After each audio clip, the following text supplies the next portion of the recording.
আসসালামু আলাইকুম সুপ্রিয় শিক্ষার্থীবৃন্দরা, দাখিল সপ্তম শ্রেণীর তোমরা যারা দাখিল সপ্তম শ্রেণীতে পড়ো তোমাদের সকলকে স্বাগতম। আশা করি তোমরা সকলেই ভালো আছো এবং সুস্থ আছো। আল্লাহ তাআলা যেন আমাদের সকলকে সুস্থ রাখেন। তো চলো আমরা এখানে যে বিষয়টি নিয়ে আজকে তোমাদের সামনে উপস্থিত হয়েছি সেটা হচ্ছে প্রশ্ন উত্তর পর্ব। কি হচ্ছে? প্রশ্ন উত্তর পর্ব, দাখিল সপ্তম শ্রেণী, অধ্যায় ১। অধ্যায় ১ প্রশ্ন উত্তর পর্ব, অধ্যায় ১। আমি এখানে লিখে দিই, ঠিক আছে? অধ্যায় হুম অধ্যায় ১, অধ্যায় ১, ১ এর প্রশ্ন উত্তর পর্ব। দেখো, আমরা এই যে এখন যে ভিডিওটা দেখছি, এই ভিডিওটার আগের ভিডিওটা কি ছিল? এই অধ্যায় ১ এর থিওরিটিক্যাল যে আলোচনা, মানে তোমার তাত্ত্বিক যে আলোচনাগুলো ছিল, মানে বইয়ের ভিতরে যে আলোচনাগুলো ছিল সেগুলো তোমাদের সাথে আলোচনা করেছি। ঠিক না? বিস্তারিত আলোচনা করেছি বড় একটা ভিডিওতে। তো এখন সেই অধ্যায়ের বা সেই পাঠের যে প্রশ্নগুলো আছে সেই প্রশ্নগুলো সমাধান করা প্রয়োজন। ঠিক না? অবশ্যই সমাধান কিভাবে আমরা খাতায় লিখব, কিভাবে আমরা ভালো অ্যান্সার করব সেটা জানা প্রয়োজন। হ্যাঁ? এবং সেই অধ্যায় পড়ে আমরা কি বুঝতে পারলাম, কি শিখতে পারলাম সেটা এখন এপ্লাই করার সময় এসেছে। ঠিক না? তো আসো। অবশ্যই তোমরা যারা মনোযোগী, তোমরা যারা শিখতে চাচ্ছ, জানতে চাচ্ছ তাদের জন্য এই ভিডিওগুলো। আর যারা অমনোযোগী আছো তাদেরকে বলব যে দেখো, একটু ভালো করে মনোযোগী হওয়ার চেষ্টা করো। কারণ পড়াশোনাটা কি জিনিস সেটা একটা পর্যায়ে গেলে তুমি বুঝবা যে তোমাকে পড়াশোনা কোথায় এবং কি জানতে, কি বুঝতে, কি শিখায় সেই জিনিসটা বুঝবা। পড়াশোনা করলেও জীবন চলে, পড়াশোনা না করলেও জীবন চলে। বাট কিন্তু তোমাকে জীবনের স্বাদ নিতে বোঝাবে পড়াশোনাটা। ঠিক আছে? তো এখন তোমাদের কথা হচ্ছে ১ নাম্বার কথা, এই কথাগুলো লেকচার দেওয়ার সময় আমার নাই। মোটিভেশনাল মানে স্পিচ দেওয়ার ইচ্ছা আমার নাই। আমার কথা হচ্ছে একটু মনোযোগ সহকারে দেখতে হবে। আর দ্বিতীয় হচ্ছে ধৈর্য আছে কিনা তোমাদের। আমি কিন্তু বারবার কথাটা বলে যাচ্ছি, ধৈর্য আছে কিনা।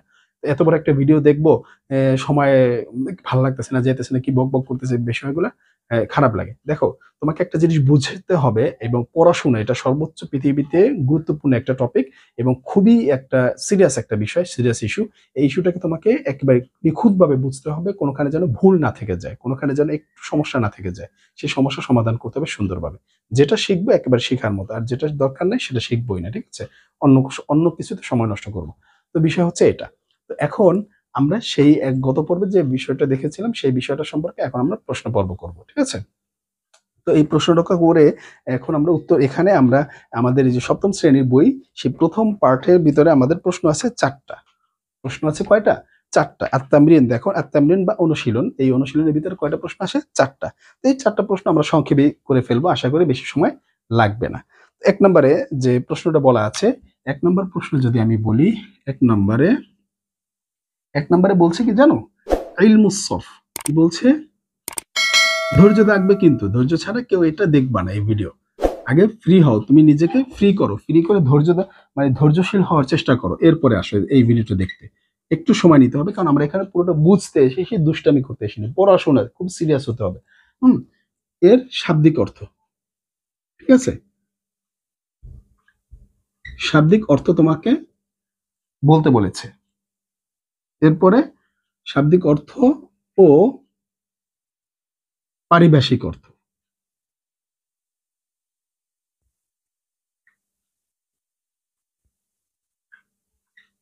অর্থ কি? আমি কি আর লিখলাম না এখানে, তোমাকে লিখতে বলছে। তোমাকে এই প্রশ্নটা করছে। তুমি এখন উত্তর কিভাবে লিখবা? এই যে উত্তর। প্রশ্ন দেওয়া আছে। আমি এখানে প্রশ্ন রেখে দিলাম, এখানে উত্তর। উত্তর এভাবে লিখবা। তুমি ১ নম্বরে লিখবা। আমি যেভাবে সাজাচ্ছি ঠিক খাতাটা সেভাবে সাজাবা। ঠিক আছে? আর আমার বোর্ড তো ছোট, পুরাটা ওভাবে তোমার খাতার মতো পারবা না। তুমি তো ছোট, ছোট করে লিখবা। তোমাকে বোঝানোর জন্য আমি মুছে, মুছে দেখবো যে কোনটার পরে কোনটা লিখতে হবে। তোমরা তো অবশ্যই এখন বড় হয়েছো, বুঝতে পারবা। যে ১ম এ লিখবা যে উত্তর। এখানে বলবা যে ১ নং প্রশ্নের উত্তর, এটা তোমরা পরীক্ষায় যেভাবে লেখো, তাহলে আমি জাস্ট উত্তরটা লিখে দেই। উত্তর বলবা যে ইলমুস সরফ। ইলমুস সরফ। এটা তোমার বইতে যদি যাও, তুমি বইয়ের ১ম পেজে যাও, তাহলে তুমি সেখানে দেখতে পারবা ওখানে লেখা আছে ইলমুস সরফ দুটি শব্দের সমন্বয়ে গঠিত। এটাকে তুমি এখানে লিখবা যে এটি দুটি শব্দের সমন্বয়। ঠিক আছে? সমন্বয়ে গঠিত। এটা লিখলা। এরপরে এই কথা লেখার পরে তোমার এই বইতেই আছে যে ইলম, এখানে লিখবা যে ইলম শব্দের অর্থ, শব্দের অর্থ, শব্দের অর্থ কি? এই যে এভাবে যাও। এখন 1 নম্বরে এভাবে লেখো। 1 নম্বরে জানা। 1 নম্বর কি লিখবা? জানা। 2 নম্বরে লেখো। মানে এরকম নিচে নিচে লেখো, তাহলে খাতাটা কি ভরে যাবে, পৃষ্ঠাটা ভরে যাবে। এবং তোমার বইয়ের ভিতর থেকে লাগবে, তোমার গাইডও লাগবে না, কিচ্ছু লাগবে না। এগুলো এগুলো কি অঙ্কের মতো, অঙ্ক যেরকম হলে পুরো নাম্বার দিয়ে দেয়, আর এই আরবি দ্বিতীয়টা হচ্ছে এমন পুরো নাম্বার, এখানে অতিরিক্ত কিছু লিখতে হয় না। ঠিক আছে, এগুলো ফিক্সড। ঠিক আছে, তুমি এরপরে লেখো জ্ঞান, এরপরে লেখো জ্ঞান, এরপরে লেখো 3 নম্বরে, 3 নম্বর হচ্ছে অবগত হওয়া, অবগত হওয়া। এরপরে আর কি লিখতে পারো? 4 নম্বরে, মানে যত বাড়ানো যায়, 4 নম্বরে শাস্ত্র। ঠিক আছে, কি লিখবা? শাস্ত্র। এই তো। এরপরে ইত্যাদি, ইত্যাদি লিখলা। ঠিক আছে, এই যে এখানে লিখে এভাবে লিখলা। মানে খাতাটা প্রথমে স্টার্ট করবা এভাবে, তোমার পরীক্ষার খাতাটা এভাবে স্টার্ট করবা, স্টার্ট করে এভাবে লিখলা। লেখার পরে এটা তোমার কাছে ইলম শব্দের অর্থ, ইলম, এই যে ইলম শুধু একটা শব্দ, এবার কি সরফ শব্দের অর্থ লাগবে না? ঠিক এই যে এটা নিচ বরাবর, এরপর এখানে লিখবা যে আসরফ, সরফ শব্দের অর্থ, অর্থ, অর্থ কি? 1 নম্বরে লিখবা। হ্যাঁ, 1 নম্বর হচ্ছে পরিবর্তন, কি? পরিবর্তন। 2 নম্বরে লিখবা, 2 নম্বরে যেটা লিখবা রূপান্তর। এরপরে আরো থাকলে শেষে আরো লিখবা। ঠিক আছে, নিচে নিচে এরকম লিখে যাবা। আমি এখন দেখি যে দেখা যাচ্ছে কিনা। হ্যাঁ, একটু একটু এই যে দেখা যাচ্ছে। হ্যাঁ, এখন দেখা যাচ্ছে। ঠিক আছে, তাহলে এই যে এভাবে সিরিয়ালে তোমরা একটু ফাঁকা ফাঁকা করে লিখবা, আমি তো লিখেছি, তো এখানে এভাবে সিরিয়ালে লিখে যাবা।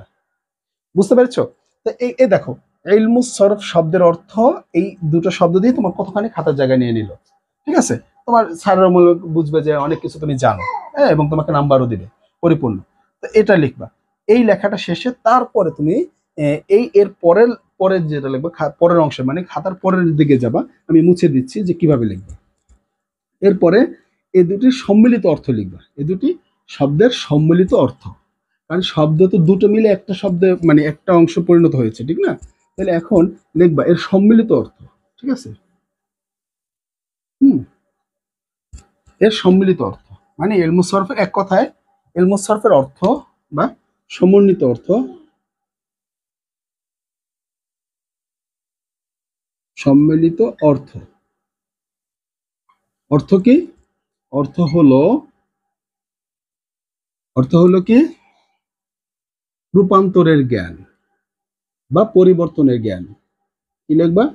পরিবর্তনের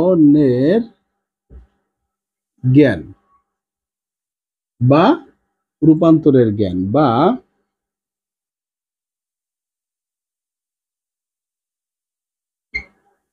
রূপান্তরের জ্ঞান। ব্যাস, এদের ওটা লিখে দিবা, তোমাদের খাতা ভরে গেল। ঠিক আছে, এ গেল তোমার ইলমুস সরফের যে বিষয়টা। মানে ইলমুস সরফের যে তোমাকে এখানে কি বলেছে, বলেছে শাব্দিক অর্থ বলতে। তুমি ইলমুস সরফের শাব্দিক অর্থ বলে দিয়েছো, ইলম শব্দের অর্থও বলেছো, সরফ শব্দের অর্থ বলেছো, এবং এই দুটো সম্মিলিতভাবে কি অর্থ দেয় সেটাও তুমি বলেছো। ক্লিয়ার কিনা? বলেছো। এবার তোমাকে যেটা বলছে পারিভাষিক অর্থ। স্যার এটা কি আরবিতে দিব না বাংলাতে দিব? তুমি এই যে এই কথাগুলো বলেছো না, এই কথাগুলো যে দেখিয়েছিলাম আমরা এখানে, এগুলো তুমি চাইলে আরবিতেও দিবে। হ্যাঁ, তোমরা কখন দিবে? এটা 9-10 যখন পড়বা তখন তোমাকে আরবিতে দিতে হবে। ঠিক আছে, তুমি চাইলে আরবিতে দিতে পারো, স্যাররা ভালো বলবে যে না, স্টুডেন্ট এখন থেকে সতর্ক, ঠিক না? অসুবিধা নেই, বাংলা দিলেও অসুবিধা নেই, যেহেতু বাংলা আছে বাংলায় বলো, অসুবিধা নাই। আরবিতে দিতেও পারো চাইলে, কোনো অসুবিধা নেই। যদি তোমাদের আরবিতেও প্রয়োজন হয় তাহলে আমি তোমাদেরকে সে কমেন্ট করে যার দরকার কমেন্ট সেকশনে উত্তর দিয়ে দেবো। ঠিক আছে, আচ্ছা এখন আসো, এই বইতে যা আছে আমরা সেটা শিখবো। এখন আসো ইলমুস সরফের যে পারিভাষিক অর্থ, সেই পারিভাষিক অর্থটা কি? এখন এর পারিভাষিক অর্থ, এটা শাব্দিক অর্থ চলে গেল। এই শাব্দিক অর্থটা চলে গেল, এর পারিভাষিক অর্থটা দেখব। হুম, এর পারিভাষিক অর্থ, এর পারিভাষিক অর্থ। আচ্ছা, এর পারিভাষিক অর্থ আমরা কি বলবো? তোমার বইতে যেটা দেওয়া আছে, ঠিক আছে, যে শাস্ত্রে আরবি শব্দসমূহের মূল গঠন পদ্ধতি ও রূপান্তরের নিয়মাবলী সম্পর্কে আলোচনা করা হয়। মানে যেই শাস্ত্রে, মানে যেই বইগুলোতে আরবি ভাষার যে আরবি শব্দের, আরবি শব্দ সময়ের বাক্য কিন্তু বলেনি, ঠিক না, শব্দ বলেছে। ইলমু সরফ কি নিয়ে কাজ করে?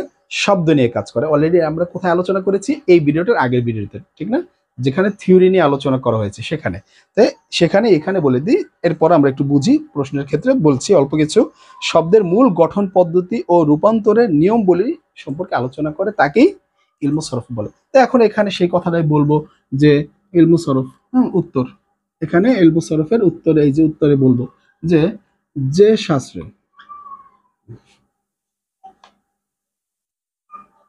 যে শাস্ত্রে ডট ডট ডট ডট, এই তোমার বইতে যা আছে, আমি এত বিস্তারিত লেখার সময় নেই, তোমার বইতেই দেখো, তোমার এই এখানে সুন্দর করে দেওয়া আছে, ঠিক আছে। আর তোমরা যদি কেউ আরবিতে উত্তর দিতে চাও, সেখানে কিন্তু ওই যে থিওরি, এই আগের ক্লাস যেটা থিওরি, সেখানে কিন্তু আমি তোমাদেরকে শিখিয়েছি যে উত্তরটা আরবিতে যদি দিতে চাও তুমি তাহলে আরবিতেও দিবা। তাহলে আরবিতে দিতে গেলে তুমি ডিরেক্ট আরবি টু আরবিতে লিখতে চাও, তাহলে কিভাবে লিখবা? তাহলে তুমি লিখবা আল ইস্তিলাহ, এভাবে লিখবা। কি লিখবা? আল ইস্তিলাহান, ইস্তিলাহান, এরকম লিখে, এর ইস্তিলাহ লিখে এখানে যে তোমার যে সংজ্ঞাটা আছে, ইলমুন ইউবহাসু, ইউবহাসু, আমি একটু ডট ডট দিয়ে যাই, ইউবহাসু, এই যে এখানে বলা আছে ইউবহাসু ফিহি, ঠিক আছে, ফিহি আনিল, আন হাইয়াতি,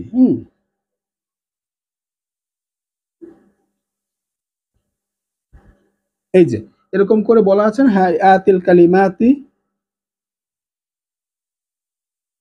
দেখো তোমার বইতে এভাবে বলা আছে না আরবিটা, ঠিক এটা তো ওখানে বুঝিয়েছিলাম যে কি কি হবে, কালিমাতিল আরাবিয়াতি ওয়া তাহওয়িলিহা ইলা সুর মুখতালিফা, ঠিক না, এই কথাটা আমি সেখানে বিস্তারিত বলেছিলাম, ঠিক এভাবে দিয়ে দেবে, তাহলে উত্তর কিন্তু আরবিতেও হয়ে গেল। আর যদি আরবিতে না দিতে চাও তাহলে বাংলা হয়ে যাবে। তাহলে এখন এই বিষয়টা কিভাবে আরবিতে পারবা সেটা ওখানে বলা ছিল, সেখান থেকে তুমি ওই যে এর আগের ভিডিওতে, সেখান থেকে তুমি শিখে, এটা হচ্ছে উত্তর পর্ব, ঠিক না, প্রশ্ন উত্তর পর্ব, এখানে প্রশ্ন আছে এবং আমি সেই উত্তর দিচ্ছি এবং কিভাবে খাতায় লিখবো সেটা আমি সিস্টেম দেখিয়ে দিচ্ছি, ঠিক আছে। এগুলো কিন্তু আমাদের পারতেই হবে, না পারলে কিন্তু আরবিতে ভালো কিছু আমরা করতে পারবো না। এগুলো হচ্ছে বেসিক, এই বেসিকগুলো যদি না শিখি, আমরা যখন বড় ক্লাসে পড়বো তখন আমরা কিন্তু ভালো কিছু করতে পারবো না। আমরা অনেকে পড়াশোনা করে আসি পর্যন্ত, দেখা যায় কামিল পর্যন্ত পড়ি, মানে মাস্টার্স, কামিল হচ্ছে মাস্টার্স। প্রথমে কি পড়বা? দাখিল, মানে দশম শ্রেণী দাখিল, এরপরে আলিম, আলিম মানে ইন্টারমিডিয়েট, সেই ইন্টারমিডিয়েটটা পাশ করার পরে কি আলিমের পরে ফাজিল, ঠিক আছে, ফাজিল মানে এখানে দুটো লেভেল আছে, হয়তো তুমি অনার্স করতে পারো 4 বছর মেয়াদি, অথবা 3 বছর মেয়াদি ডিগ্রিও করতে পারো। তাহলে এই এই ফাজিল করবা, ফাজিল করার পরে উপরে হচ্ছে কামিল, কামিল হচ্ছে 2 বছর মেয়াদি বা 1 বছর মেয়াদি। তাহলে এখানে তুমি যেটা করো, ঠিক আছে, এই হচ্ছে বিষয়। এই পর্যন্ত আসতে আসতে তুমি পড়াশোনা মাস্টার্স শেষ করে ফেললে, কিন্তু তোমার এই বেসিক গুলো থাকে না। এই বেসিক গুলো শেখার সময় এখন, এটা ওই তুমি যখন কামিলে যাবা, আল্লাহ যদি তোমাকে নেয় এই পর্যন্ত পড়লা, কিন্তু এই বেসিক গুলো তোমার জানা নাই, ভালো করে শিখো না, ইচ্ছা করে শিখো না, এদিকে দিয়ে দুষ্টামি করছো, সময় নষ্ট করছো অন্যভাবে, এইটা যেন না হয়, ঠিক আছে। শিখবা, শিখার মতো একটু সময় দাও। জীবন তো বারবার হয় না, একবারই তো হয় জীবন, ঠিক না। আর জীবনে পড়াশোনা তো একবারই আসে, বারবার তো আসে না, ঠিক না। জীবন তো তোমার আঘাতেই থাকবে, জীবন তো কখনো ছোট হতে থাকবে না, ছোট হতে থাকে একদিক থেকে, কিন্তু আরেকদিক শুধু সামনের দিকে এগিয়ে যায়। তুমি যত সামনে আগাবে তোমার বয়স বৃদ্ধি হতে থাকে এবং তুমি আস্তে আস্তে দুর্বল হয়ে যেতে থাকো। তখন তো আর পড়াশোনার প্রতি সময় থাকবে না, তখন অন্য অন্য টেনশন আসবে, বিভিন্ন ধরনের সামাজিক বিষয় থাকে। তো সুতরাং ওদিকে না যাও, এদিকে পড়াশোনার দিকে মনোযোগী হও, ঠিক আছে। পড়াশোনার দিকে মনোযোগী, তোমরা 7 উঠছে এখন, বুঝো, তোমরা একটু মনোযোগী হও। পড়াশোনা দরকার আছে, তোমার জীবনকে সুন্দর করে বুঝার ক্ষেত্রে পড়াশোনা দরকার আছে। তো আসো, আমরা এই উত্তরটা দেখলাম 1 নম্বর প্রশ্নের উত্তর। আমরা 2 নম্বর প্রশ্ন উত্তরে চলে যাব। আশা করি এতটুকু তোমরা বুঝতে পেরেছো। আমি কিছু মোটিভেশনাল কথা বলি, তোমরা ছোট এই কারণে বলি, কারণ তোমরা এখন হয়তো তোমাদের মনের ভিতরে অন্যরকম চিন্তা ভাবনা, খেলাধুলা, ঘোরাফেরা, বন্ধু বান্ধবের সাথে সময় পার করা, অথবা মোবাইলে এই ফেসবুকে সময় নষ্ট করা। আরে ভাই, এগুলো কিছুই থাকবে না যখন আমাদের মতো এই এত বড় একটা মানুষ হবে না, তখন যখন দেখবা তোমার সংসার জীবন হবে, তুমি সমাজে একটা তোমার সম্মান ইজ্জতের ব্যাপার থাকবে। এখন তো না হয় বাপ মায়ের হোটেলে খাচ্ছ অনেকে, হ্যাঁ বুঝতে পারছো না, কষ্ট করে পড়াশোনা করছো না। হ্যাঁ, যদি কষ্ট করে পড়াশোনা করো তাহলে বুঝবে যে কি বিষয় এক। আর যদি দ্বিতীয়ত যদি বাপ মার হোটেলে খেয়ে থাকো তাহলে আরেক বিষয়। কিন্তু তোমাদের সেই বাস্তবতার সম্মুখীন হতে হবে। তুমি বড় লোক হও আর মানে ধনী হও গরিব হও সেটা বিষয় না, জ্ঞান না থাকলে কি বিপদ সেটা বুঝবা। ঠিক আছে, এখানে আমি তোমাদের বারবার এই কথাগুলো বলছি যে এখনই সময় শিখে নাও। 2 নম্বর প্রশ্ন দেখো। 2 নম্বর প্রশ্নে যেটা বলা আছে, 2 নম্বর প্রশ্নে বলা আছে ইলম মুসাফের আলোচ্য বিষয় ও উদ্দেশ্য ও প্রয়োগ বর্ণনা করো। এর আলোচ্য বিষয় কি বলছে? এর আলোচ্য বিষয়, আলোচ্য উদ্দেশ্য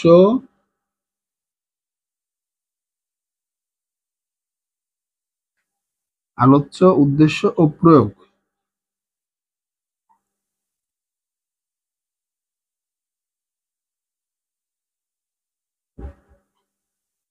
বর্ণনা করতে বলছে। ঠিক আছে,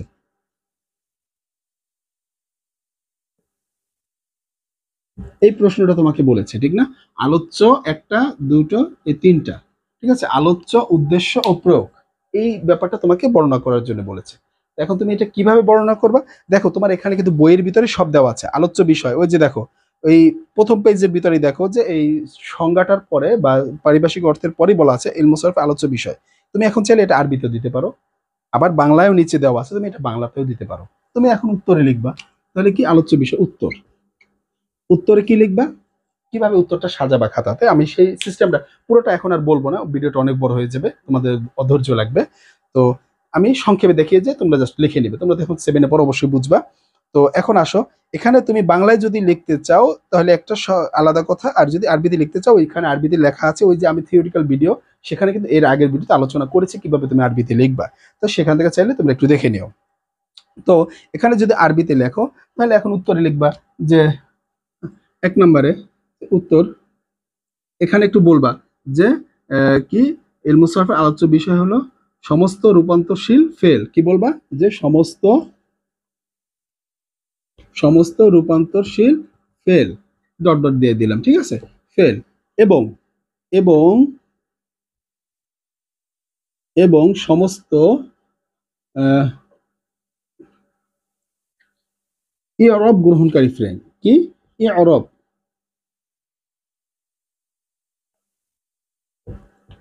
ইরব গ্রহণকারী ইসেম। ঠিক আছে, ইসেম। আচ্ছা, এখানে এই কথাটা কেন, ওই কথাটা কিন্তু আমি ওই থিওরিটিক্যাল ভিডিওতে আলোচনা করেছি। এই যে এভাবে সাজাবা, ধাপে ধাপে এভাবে সাজাবা। এটা এটা চাইলে তুমি উদাহরণ দিতে পারো, যেমন হুম উদাহরণ দিয়েও দিতে পারো।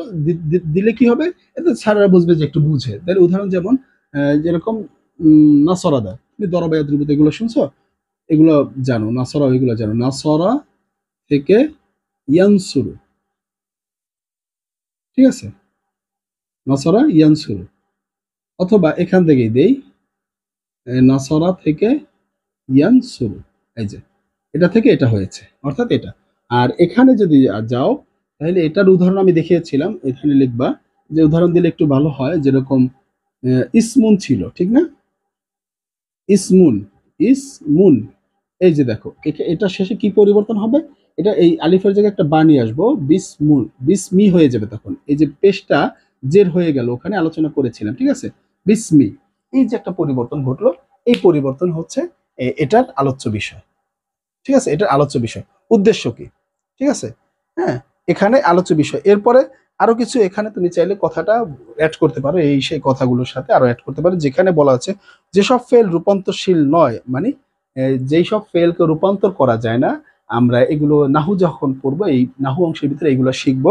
এরপরে তুমি এটা বলতে পারো যেই সব ফেল রূপান্তর করা যায় না সেগুলো হুম ইয়া না, আলোচ্য বিষয় না, ইলমু সরফের আলোচ্য বিষয় না। যেসব ফেল রূপান্তর করা যায় না সেগুলো ইলমু সরফের আলোচ্য বিষয় না। আর এই কথাটি বললে আর ওই কথাটা বলা লাগে না, তারপর এখানে বইতে দেওয়া আছে এক্সট্রা বোঝানোর ক্ষেত্রে।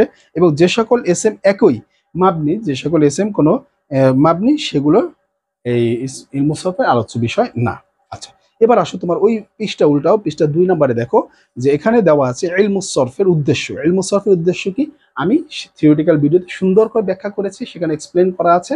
তোমরা চাইলে সেখান থেকে আরবি এবং বাংলা দুটোটাই শিখে আসতে পারো কিভাবে করবা। তবে এখানে উত্তরের ক্ষেত্রে সংক্ষেপে বলে দিচ্ছি। এখানে বলা আছে তুমি এরপরে লিখবা, ঠিক আছে? এখানে উত্তরে লিখবা যে আলোচ্য বিষয়, আলোচ্য বিষয় লেখা এখানে আলোচ্য বিষয়টা এই যে এখানে লিখবা, উপরে একটু লিখবা যে উত্তরটা উপরে লেখা, এরপর লিখবা আলোচ্য বিষয়। আলোচ্য বিষয় এটা লেখার পরে এরপর এই কথাগুলো লিখবা। এরপরে আবার লিখবা যে উদ্দেশ্য, এখানে এখানে লিখবা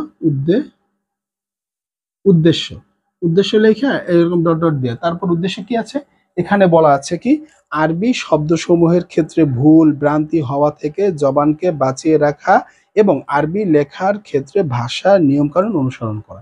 এই কথাটুকু এখানে লিখে দিবে, এই যে এখানে এখানে যতটুকু জায়গা লাগে লিখে দিবে, ঠিক এটার নিচে লিখে দিবে। বুঝা গেছে? উদ্দেশ্য এটা এখানে, এটা 2 নাম্বার কাজ শেষ হয়ে গেল। তার মানে আলোচ্য বিষয়টা এখানে গেল, উদ্দেশ্যটা এখানে গেল। এরপরে কি পরের লাইনে যাই লিখবো প্রয়োগ, ঠিক আছে? হুম, প্রয়োগ, এই যে প্রয়োগ, প্রয়োগটা এখানে দিয়ে এই যে এরপরে প্রয়োগের ক্ষেত্রে কি আছে এই যে দেখো তোমার এই বইয়েরই মাঝের দিকে দেখো দেওয়া আছে ইলমুস সরফের নামকরণের পরে প্রয়োগের ব্যাপারটা আছে। সেই প্রয়োগে কি বলা আছে আফআলুল মুতাসাররিফের ক্ষেত্রে মাজদার থেকে ফেইলে মাদি এবং ফেইলে মাদি থেকে ফেইলে মুদারি, ফেইলে মুদারি থেকে আমর নাহি, হ্যাঁ ফেইলে পরে এই ইসমে ফাইল ইসমে মাফুল ইত্যাদি গঠন করার মাধ্যমে ইলমুস সরফের প্রয়োগ করা হয়। এতটুকু কথা লিখে দেবে। কি বলছে কথাটা আমি কিন্তু আবার বলে দিচ্ছি, ঠিক আছে? প্রয়োগ যে আফআলুল মুতাসাররিফার নিয়মে মাজদার থেকে একটা ফেল গঠিত হয় সেটা তো আমরা জানি। এরপর এখানে প্রথমে ফেলে মাদি গঠন করব, তারপর ফেলে মাদি থেকে মুদারি গঠন করব, মুদারি থেকে আমর গঠন করব, আমর থেকে নাহি গঠন করব, নাহি থেকে ইসমে ফাইল গঠন করব, ইসমে ফাইল থেকে ইসমে মাফউল গঠন করব। এভাবে করেই এই আফআলুল মুতাসাররিফা প্রয়োগ করা হয় ইলমুস সরফ। কথা শেষ। এটাই তোমার উত্তর ছিল 2 নম্বর প্রশ্নের। বুঝাতে পেরেছি? আচ্ছা, এরপর আসো 3 নম্বর প্রশ্নে। কোন প্রকারের শব্দ ইলমুস সরফে প্রয়োগ হয় না? উদাহরণ সহ লেখো। আচ্ছা, এখন এই কথাটা স্যার আমি কোথায় পাবো? এই বই আমাদের এখানে তো নাই। আছে, এখানে আছে, এখানে আছে, এখানে আছে, কিন্তু আমরা একটু খেয়াল করলেই পাবো। এখানে এখানে আছে। এই কথাটা সাজাবো কিভাবে, এটা হচ্ছে মূল বিষয়। স্যার এটা তো গাইড লাগবে। কিচ্ছু লাগবে না, তুমি একটু আমার সাথে থাকো এবং দেখো, কিচ্ছু লাগবে না, আমি তোমাকে দেখিয়ে দিচ্ছি কি হয়। মানে কোনটা এই 3 নম্বর প্রশ্ন উত্তর, যে 3 নম্বর প্রশ্ন তো এখানে বলা আছে যে 3 নং প্রশ্ন উত্তর, হ্যাঁ সংক্ষেপে লিখলাম 3 নং প্রশ্ন উত্তর। 3 নং প্রশ্ন উত্তরে বলা আছে তুমি তাকাও কোন শব্দগুলো ইলমুস সরফে প্রয়োগ হয় না। এই যে দেখো, হ্যাঁ উত্তরে লিখবা যেরকম 3 নং প্রশ্ন, আমি প্রশ্ন লিখি এখানে, এরপরে লিখি উত্তর, উত্তর, উত্তর লিখবা। উত্তরে কি বলবা যে সকল শব্দ, ঠিক আছে, যে প্রকারে বা যে সকল বা যে প্রকারের শব্দ ইলমুস সরফে প্রয়োগ হয় না, যে প্রকারে কিভাবে লিখবা যে প্রকারের প্রকারের শব্দ ইলমুস সরফে প্রয়োগ হয় না, প্রয়োগ হয় না। এখানে কি ইলমুস সরফ হয় না, হয় না। যেমন এখানে বলবা যেমন, যেমন ফেলে জামেদ, কি ফেলে জামিদ, ঠিক আছে? ফেলে জামিদ এটা হলো ফেলের ক্ষেত্রে, যেমন ফেলে জামিদ, ঠিক আছে? এবং ইসমুল মাবনি, ইসমুল মাবনি, কি ইসমুল মাবনি, মাবনি, ঠিক আছে? এটার উদাহরণ কি? এটা মিসাল, এরকম লিখবা মিসলুল, বা উদাহরণ বা যেমন বলতে পারো। উদাহরণটা লিখবা এভাবে নি'মা, ওই যে প্রথম পৃষ্ঠায় আছে, তোমার প্রথম পৃষ্ঠায় নি'মা, এই একটা উদাহরণ দাও। এত বেশি দেওয়ার সময় নেই স্যার, এত বেশি দিতে পারবো না। এরপরে কি এটা কি এসএম, যেরকম হাজা, হ্যাঁ যা, বা মান, মান, এগুলো এই 3 নম্বর প্রশ্নের উত্তর। যে প্রকারের শব্দ ইলমুস সরফে প্রয়োগ হয় না, এই শব্দগুলো ইলমুস সরফে আলোচ্য বিষয় না বা প্রয়োগের বিষয় না। এগুলো কি একেবারে জন্মগতভাবে যেভাবে আছে সেভাবেই থাকবে, এগুলোকে রূপান্তর করা যায় না, তাই এগুলা ইলমুস সরফে ব্যবহার হয় না। বুঝতে পেরেছি? সেগুলো বুঝতে পেরেছি। এবার ৩ নম্বর প্রশ্ন গেল। ৪ নম্বর প্রশ্ন, ৪ নম্বর প্রশ্নটা একেবারে সহজ। ওই যে দেখো তোমাদের এই ২ নম্বর পৃষ্ঠার ভিতরে বলা আছে যে ইলমুস সরফের নামকরণ, হ্যাঁ, এর নামকরণের কারণ উল্লেখ করতে বলছে। ৪ নম্বর প্রশ্নটা তোমাদের জন্য আমি ছেড়ে দিলাম। দেখি তোমরা কেউ পারো কিনা, না পারলে আমাকে অবশ্যই বলবে। আমি আর বই তো তোমাদের সাথে আছি, সরকার তো তোমাদেরকে বই দিয়েছি। এখানে ওই যে মাত্র ২ লাইনের আলোচনা কি বলেছে যে ইলমুস সরফ শব্দের অর্থ কি? রূপান্তর। যেহেতু ইলমুস সরফের মাধ্যমে আরবি শব্দসমূহ বিভিন্নভাবে রূপান্তর করার নিয়ম পদ্ধতি জানা যায়। আরবি শব্দসমূহকে কি করা যায়? রূপান্তর করে, বিভিন্নভাবে রূপান্তর, এক অবস্থা থেকে আরেক অবস্থা, মানে বর্তমান থেকে ভবিষ্যৎ, ভবিষ্যৎ থেকে বর্তমান, এরকম, এরপরে অতীত, বর্তমান থেকে অতীতে, এরকম, এরপরে আদেশ নিষেধ, এগুলাতে যাওয়া যায়। এই যে করা যায়, এইগুলার ইলমুস সরফের ভিতরে এই রূপান্তরগুলো ঘটে দেখে, এই পরিবর্তনগুলো ঘটে দেখে, এই কারণে এ কি বলা হয়েছে? ইলমুস সরফ। এই কারণে এর নাম রাখা হয়েছে কি? ইলমুস সরফ। আর ইলমুস সরফ শব্দের অর্থ কি শিখেছিলাম শুরুতে ১ নম্বর প্রশ্নে? যেখানে রূপান্তর বা পরিবর্তনের জ্ঞান শিখানো হয়, যেখানে রূপান্তর বা পরিবর্তনের জ্ঞান শিখানো হয়, তাকেই কি বলা হয়? ইলমুস সরফ বলা হয়। ঠিক আছে? তো আশা করি তোমরা আমার ১ নম্বর এই যে প্রশ্নের পার্ট, এই যে উত্তর, এই তোমাদের এটার পরে আমি কিন্তু এই পার্ট মানে প্রথমে যেটা করছি, ভিডিওগুলো এমনভাবে তোমাদের জন্য সাজাচ্ছি, আশা করি তোমরা সকলে বুঝবে এবং তোমরা দেখবে, শেয়ার করবে, বন্ধু-বান্ধবের মাধ্যমে জানিয়ে দেবে যে এই চ্যানেলে এরকম শেখানো হয়, বোঝানো হয়, হ্যাঁ, আরবি বিষয়টা। তো আশা করি তোমরা উপকৃত হবে। নিজেও শিখে আরেকজনকে শেখার প্রতি আগ্রহ জায়গা। তোমরা তো একটা হাদিস শিখেছো, তালাবুল ইলমি ফারিদাতুন আলা কুল্লি মুসলিম, এরপরে বাল্লিগু আন্নি ওয়ালাউ আয়া, মানে তুমি যতটুকু জানো সেটা আরেকজনকে পৌঁছে দাও, ঠিক না? এটাই উচিত। তো আমাদের উচিত সেটা। তো এখন আমরা এই প্রশ্নগুলো কিভাবে সাজাবো, কিভাবে লিখবো সেটা আমরা বুঝে গেলাম। তো আশা করি তোমাদের আর কোনো প্রশ্ন থাকার উচিত না।